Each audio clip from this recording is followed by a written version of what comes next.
E aí, pessoal, vamos continuar agora então a nossa história. Bom, o assunto de hoje a gente vai falar dos sinuelos, tá? Que no Brasil a gente chama de sinuelo, lá eles chamavam de cabestros, tá? O cabestro ou sinuelo, ele tinha uma função, essa função foi desenvolvida também no contexto das touradas, tá? Igual o ato de derrubar o boi pelo rabo. Por quê? Se você pegasse um boi de tourada, o que acontecia? Eles criavam esse boi no sistema mais natural possível para manter esse animal o mais feral, o mais feroz possível, tá? Para chegar ali na hora da apresentação e conseguir fazer uma boa apresentação. E para isso ele precisava estar com o seu instinto, né? Seu instinto de preservação muito aflorado para investir, para lutar bastante. Se eles pegassem esse boi e laçassem para levar até o lugar onde ia ser feita a tourada, muito desse espírito, muito dessa ferocidade ia se perder no caminho. Então foi aí que eles começaram a desenvolver o trabalho com sinuelos, tá? Nesse contexto lá da Espanha, das touradas. Bom, e quando vieram colonizar a América, isso também foi uma atividade muito útil, porque não adiantava nada, de repente, um vaqueiro encontrar um animal perdido, conseguir laçar e amarrar, porém não conseguir levar de volta para casa. Então, essa função do que era o caporal dos cabreços, que era quem ensinava esses bois esse trabalho, era uma função muito importante dentro do rancho. E o que ele ensinava para esses bois, né? O que esse boi precisava saber fazer? Ele basicamente tinha que atender pelo nome, ele tinha que ficar em posição quando estivesse em viagem e seguir o líder que estivesse levando ele. Quando chegasse ali no lugar onde o boi, onde eles iam pegar o boi, esses animais tinham que ficar parados, esperar ser chamado pelo nome. O boi que era chamado ia, encostava perto do animal que foi pego, eles eram amarrados e esse boi levava o outro para casa, levava o baguá para casa. Os touros, esse sinuelo, ele já tinha um furo em um dos chifres, tá? Era sempre em um chifre só. Então, ou ele sempre ia ser amarrado pelo chifre esquerdo ou pelo chifre direito. Se acontecesse algum problema, né, de repente com os anos começava a desgastar ali, faziam outro furo em outro lugar, mas sempre do mesmo chifre. Ele ia ser sempre destro ou canhoto, tá? Em alguns ranchos, cada vaqueiro recebia uma broquinha e o cabo dessa broquinha era um pedaço do chifre também, aquela parte oca do chifre. E esse oco era preenchido com sebo, para que quando eles pegassem o outro animal, eles conseguissem furar o chifre do animal que foi pego. Usavam essa graxa para facilitar essa furação, né, para lubrificar ali, para facilitar a perfuração do chifre do outro animal, para amarrar os dois juntos, amarrar esse animal que foi capturado com o boi sinuelo. E aí tinham dois pinos de ferro, né?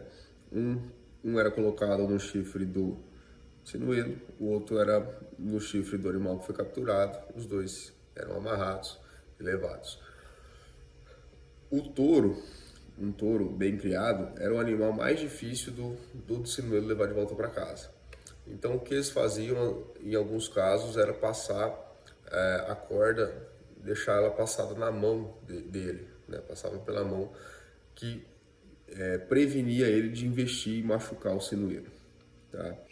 Diferente do jumento que a gente citou anteriormente, o boi vai levar qualquer animal para casa, tá? Invariavelmente, tá? Era boi, né? Para quem não sabe, boi é do sexo masculino e é um animal castrado, né? Mas ele, diferente do jumento, leva até mesmo uma mula de volta para casa.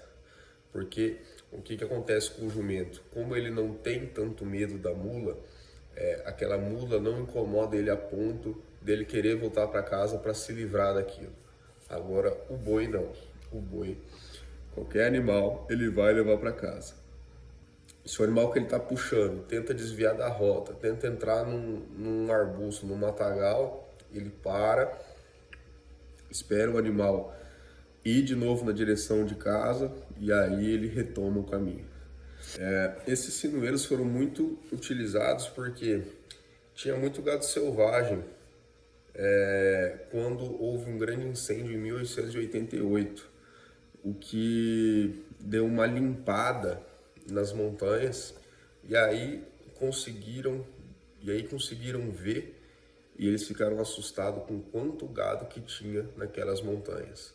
E aí eles começaram um trabalho de recapturar esses animais. Então, cada vaqueiro recebia um número de ligas,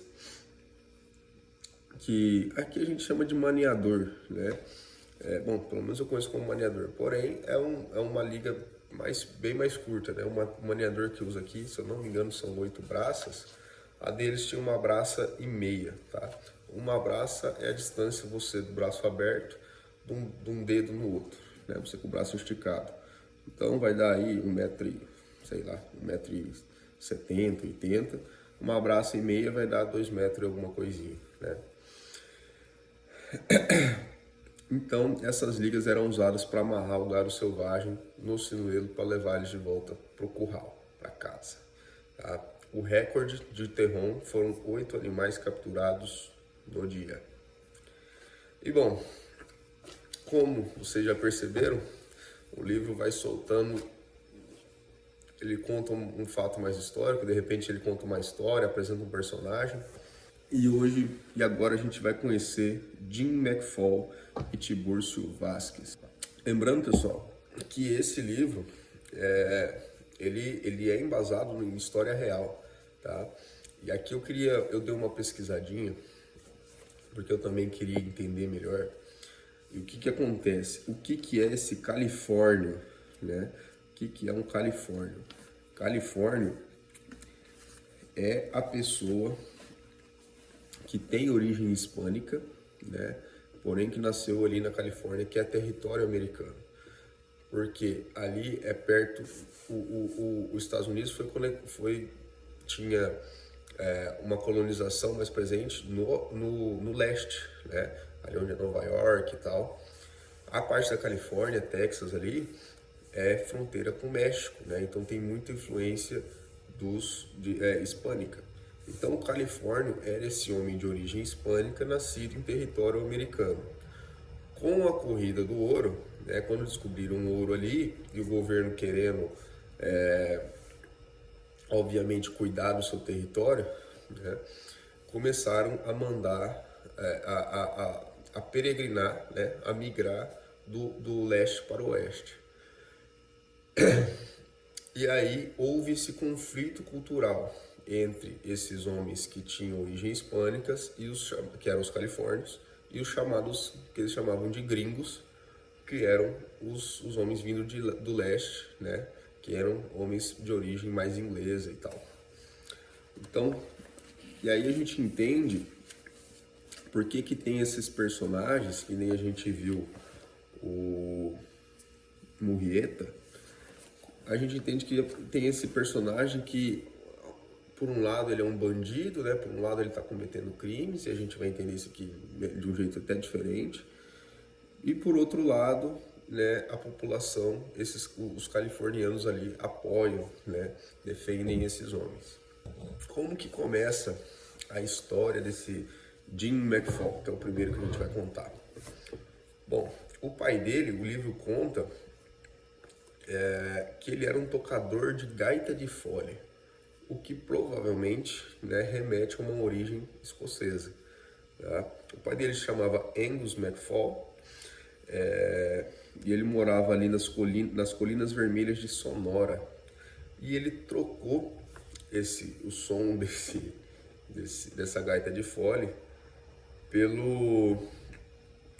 pelo tum-tum do tambor iaque de guerra, que é o tambor que dava o ritmo da marcha do batalhão quando estava em marcha. Mas depois que ele sofreu um naufrágio na costa do México, ele ficou ali pela região, encontrou uma mulher e com ela se casou, teve um filho e decidiu fazer a travessia, né? que era justamente passar pelo caminho em busca de ouro. Porém, ele acabou morrendo durante uma inundação no Colorado. E ele deixou essa mulher com um filho, a mulher tinha apenas 15 anos, para terminar essa viagem naquele território inóspito sem a proteção de um homem. Esse menino era o Jim McFall, que é quem a gente vai conhecer aqui, de quem a gente vai falar mais aqui hoje. E quando ele tinha apenas 12 anos de idade, o padrasto dele um dia foi chicotear ele, ele fugiu e se juntou com um grupo que estava levando cavalos, que provavelmente iam ser da cavalaria, iam ser usados pela cavalaria. Ele era um homem uma expressão bem caricatesca, né? Ele tinha um nariz mais curvado, um bigodão mais comprido e o cabelo meio claro, né? Ele era um homem bem caladão, taciturno, né? Um cara que gosta de ficar mais no canto dele, mais quieto. E ele tinha essa característica, parecia um gringo, mas ele falava como um espanhol. Porque a mãe dele era loira, né? Era loira, que eram mulheres que eles chamavam de sonorenas, que era muito comum ali na região de Hermosillo, Altar e nos Álamos. O Arno, quando conheceu ele, tinha muito medo dele, porque ele parecia estar sempre de mau humor. Um dia, como a gente já viu aqui, né, o Arno era um homem que se interessou muito pela cultura, ia muito atrás. Um dia ele achou um jornal de domingo falando da morte de Tiburcio Vasquez. E ele foi levar para o Jim McFall, né, para mostrar, e isso deixou o homem um tanto furioso, porque ele falou que a história da captura dele foi uma história mentirosa, que só capturaram ele porque ele foi traído pela mulher dele, né? Ele chamou a mulher ele falou que a mulher vendeu ele por prata, por um Judas feminino. E era um consorte de um homem chamado Greek George, que era um condutor de camelo. Greek George, eu acabei dando uma pesquisada também, era um homem que Greek é grego, né? Então ele tinha uma origem que eu acho que é grega mesmo. Eu esqueci agora um pouquinho a história. Mas o que é um condutor de camelo? A gente está todo nesse cenário meio desértico aí e tal, e o que acontecia? A cavalaria tentou utilizar camelo por justamente serem mais resistentes. Porém, acabou não dando muito certo porque incomodava muito os cavalos e as mulas da cavalaria. Então, depois, esses animais acabaram sendo soltos. Mas esse Greek George trabalhou para o governo, né, para a cavalaria, trazendo esses camelos. Uma coincidência meio cômica, né, que o Vasquez foi traído por uma mulher. Aliás, ele recebia muitas flores quando ele estava na cadeia de várias mulheres, sendo que ele estava ali justamente pela traição de uma mulher. Tá? A história conta que esse Greek George, a esposa dele, era prima, parece, que da namorada do Vasquez, né? Que era a Teresa. Então o Vasquez foi pedir abrigo na casa dele. Essa parte não está no livro, eu dei uma pesquisada para saber qual que era a história oficial, né? E o Greek George acabou denunciando ele, né? Falou para ele tomar um café, deixa suas armas ali no outro quartinho, vão tomar um café ali, e emboscaram ele, capturaram ele. Tá? Porém, após essa traição, a mulher dele morreu a namorada dele, né? Morreu um pouco tempo depois, talvez por remorso e tal. Era conhecido ali que várias senhoras na Califórnia já tinham alimentado o Tiburcio Vasquez. Ele tinha essa fama de sempre chegar para o jantar, né? Sempre chegar para pedir alguma coisa para comer. Então era comum os velhos tinham na família uma conhecida, uma mãe, a tia, uma prima, alguém que já tinha alimentado o Vasquez. Tinha essa fama, né, de estar sempre faminto. E como Murrieta, ele tinha simpatia do paisano, né, do camponês daquela região ali. O McFall disse que conheceu a mulher que traiu o Vasquez, que o nome dela era Teresa Lopes. É ela que era parente da mulher do Rick George, né? E talvez por isso que conseguiu a confiança do bandido a ponto de ele ficar um pouco mais vulnerável. Ele conheceu, né? Ele chama ele de bandido aqui, né? Ele conheceu Teresa quando ele estava sofrendo uma perseguição e ele chegou num salão de dança e cercaram o salão, ele não tinha para onde escapar. Quando ele decidiu se esconder embaixo da saia, era aqueles mulheres estavam usando aqueles vestidão de saia rodada, de saia grande, e ele se escondeu atrás, embaixo da saia de uma mulher, né? O xerife chegou ali, revistou tudo, não achou nada, logicamente não ia sair levantando vestido de mulher, e não encontrou o Vasquez, não teve sucesso na sua captura, mas foi assim que o Vasquez conheceu a Teresa. E eles diziam que ela era muito lunática, né? Muito lunática. Que diferente do que a gente, pelo menos eu, né? Quando falo com uma pessoa lunática, geralmente a gente fala de uma pessoa que vive fora da realidade, né? Uma pessoa que vive no mundo da lua.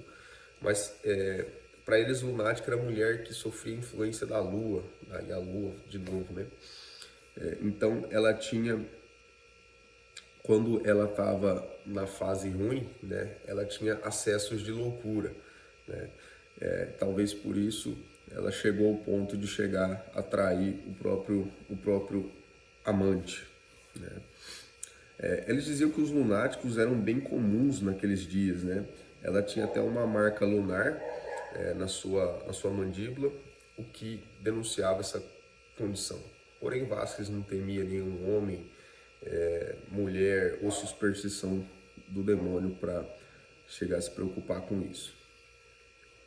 Tinha um homem ali perto de Bakersville, mais ou menos 10 milhas ali, que diziam que ele era tão rico, mas tão rico, que se ele fosse visitar alguém e o cachorro da pessoa viesse latir para ele jogava uma peça de ouro de $20, que a gente hoje em dia é bastante dinheiro, você imagina aquela época. Jogava uma peça de ouro de $20 no cachorro e falava: agora o seu dono pode comprar comida para você não ter que latir para esse convidado que Deus mandou para ele. Então você imagina o quão rico era esse homem. E foi justamente nesse rancho que Vasquez começou o seu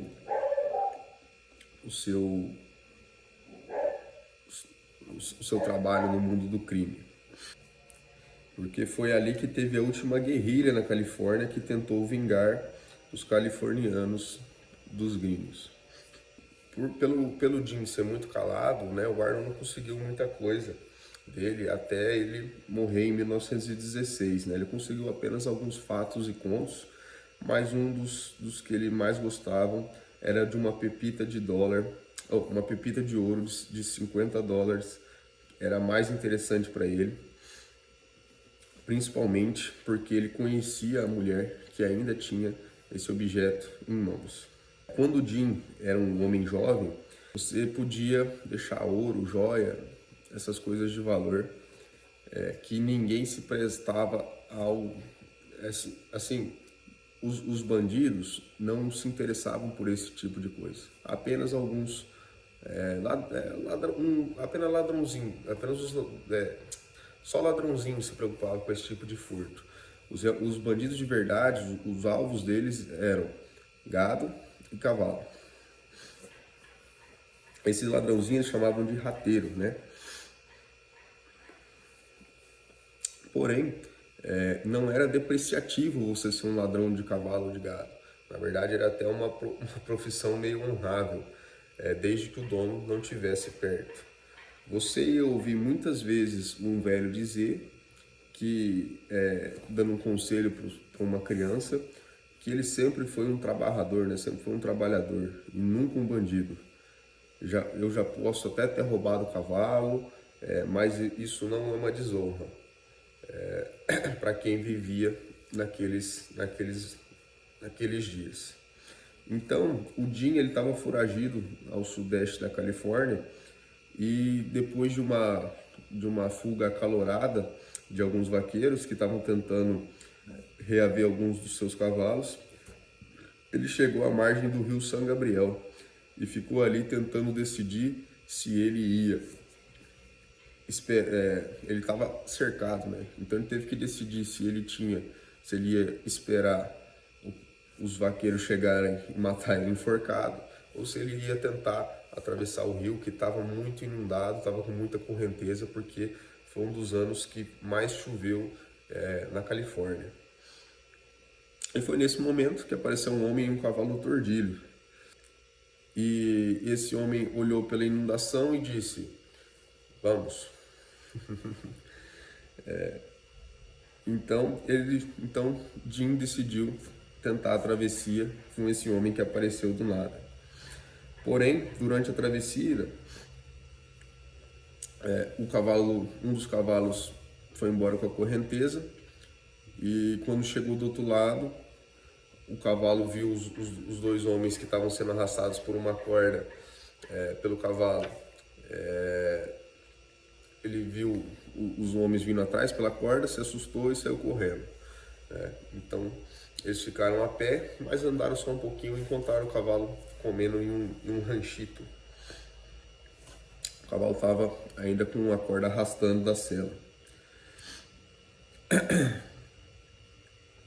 Então eles conseguiram pegar o cavalo, montaram um na garupa do outro e chegaram até a passagem de Cahuenga, onde uma mulher, que era Teresa, morava. Ali que o Jim descobriu que a sua companhia que apareceu ali era Tiburcio Vasquez. Porém, toda essa pressa para chegar e enfrentar uma enchente não era porque ele estava foragido igual o Jim estava. O Vasquez estava com toda essa pressa apenas porque tinha recebido uma mensagem da sua mulher dizendo que ele estava muito solitário. Um homem apaixonado, né? Um homem apaixonado. Então, no outro dia, com um bom cavalo entre seus joelhos, deixando a Serra Madre para trás e olhando para um refúgio em Terron, o Jim abriu um medalhão que o Vasquez deu para ele e encontrou uma pepita de ouro de $50, um valor de $50 dentro dela, que foi um presente de Vasquez. Jim era muito jovem quando isso aconteceu e isso fez com que ele tomasse Vasquez como seu herói por muito tempo, até o final da sua vida, né? E de certa forma sonhando que esses fatos, essas histórias fossem escritas, que foi justamente o que o Arnold fez. O Vasquez foi um bandido que, como Murrieta, se tornou uma lenda e um assunto de muitos contos. Ele foi enforcado por assassinato, mesmo tendo dito até o seu último suspiro que ele nunca matou uma pessoa sequer. E o Jim McFall confirma que ele estava falando a verdade. Os velhos diziam que o Vasquez sempre montava um cavalo tordilho com uma sela preta. E alguns até chegaram a dizer que mantinha um cavalo tordilho no curral para que sempre que o Vasquez aparecesse, ele tivesse um cavalo descansado para continuar a sua jornada. E de repente até livrar ele de ganhar uma vantagem, de repente, de uma perseguição que ele pudesse estar sofrendo. Então tinha muitos ranchos ao longo da Califórnia que tinha um cavalo que ele poderia usar. Vasquez era famoso por dançar no condado de Kearney e, como muitos bandidos, ele era muito enamorado, né? Um grande amante. E muitas vezes os tulares, que são aquelas plantinhas no meio, né, que ficam na beira da água, sabe? Que tem um desenho, que ela é um talo verde assim, com tipo uma espiga marrom. Isso já foi muitas vezes o esconderijo dele. O condado de Kearney, nos seus primeiros dias, foi muito castigado com esses ladrões de cavalos e gado, o que deu origem a muitos contos, a muitas histórias de homens desesperados que estavam sendo perseguidos, como esses de Vasquez. E aí a gente vai para a próxima história. Um grupo de bandidos estava acampados nas colinas, perto da planície de Carrizo, e eles estavam planejando uma expedição para roubar alguns cavalos. Porém, o grupo acabou se desentendendo e ficou apenas o líder. O líder e mais um decidiu não ir. O resto do grupo foi assaltar os últimos cavalos que davam para ser pegos de forma segura ali na região. E eles estavam trazendo esses cavalos e estavam juntando esses cavalos num lugar só para depois eles levarem para outro estado para vender em um curral, né? E nesse curral tinha duas éguas mais velhas que aqui a gente chama de polaqueira, né? Que fica com um sininho fica com um sininho no pescoço. E Vasquez, que era esse líder que não quis ir, ficou só observando o movimento ali de longe, vendo eles juntando os cavalos. E aí, quando eles juntaram todos os cavalos que davam para ser roubados ali na região, que eles estavam prontos para sair, né, na última noite, eles estavam acampados, deixaram vigia. O que o Vasquez fez? Tirou o polaqueiro das duas éguas, deixou o ajudante dele, de vez em quando dava uma badaladinha ali, só para os vaqueiros acharem que os cavalos ainda estavam ali, né? Se a égua polaqueira saísse correndo, ia fazer o barulho de sino batendo mais rápido, né? Ia alertar todo mundo, né? Então, enquanto eles estavam dormindo ali nos bacheiros ali, deixaram vigia e tal, o Vasquez teve essa sacada de soltar a tropa e deixar o assistente dele ali de vez em quando, dando uma badaladinha. Ele só foi deixar o sino ali quando o dia já estava amanhecendo. Aí ele pegou o assistente dele que ficou para trás, saiu para acompanhar ele, porém ele já estava a horas de vantagem do grupo. Dizem que o grupo demorou 4 dias de caminhada até conseguir achar um cavalo para montar. Então, ali abaixo da planície de São Emílio ficava uma solitária árvore, uma pimenteira solitária, perto da estrada de Maricopa, para Bakersfield. Ramon Domingues, que era o pai do Frank, com sua mulher e filho, né, o filho era o Frank, viviam perto desse lugar quando Vasquez chegou com o seu bando, levando uma manada de 300 mulas que eles tinham roubado da costa. E pararam ali e perguntaram para a mulher do Ramon para cozinhar para eles. Depois que eles se alimentaram, ele montou com o seu rebanho e foi conduzido para Baixa Califórnia, onde eles venderam toda essa tropa. Esse foi um dos roubos mais bem sucedidos da história de roubo de cavalos da Califórnia. Bom, acho que por hoje tá bom. Depois a gente continua. Valeu, pessoal.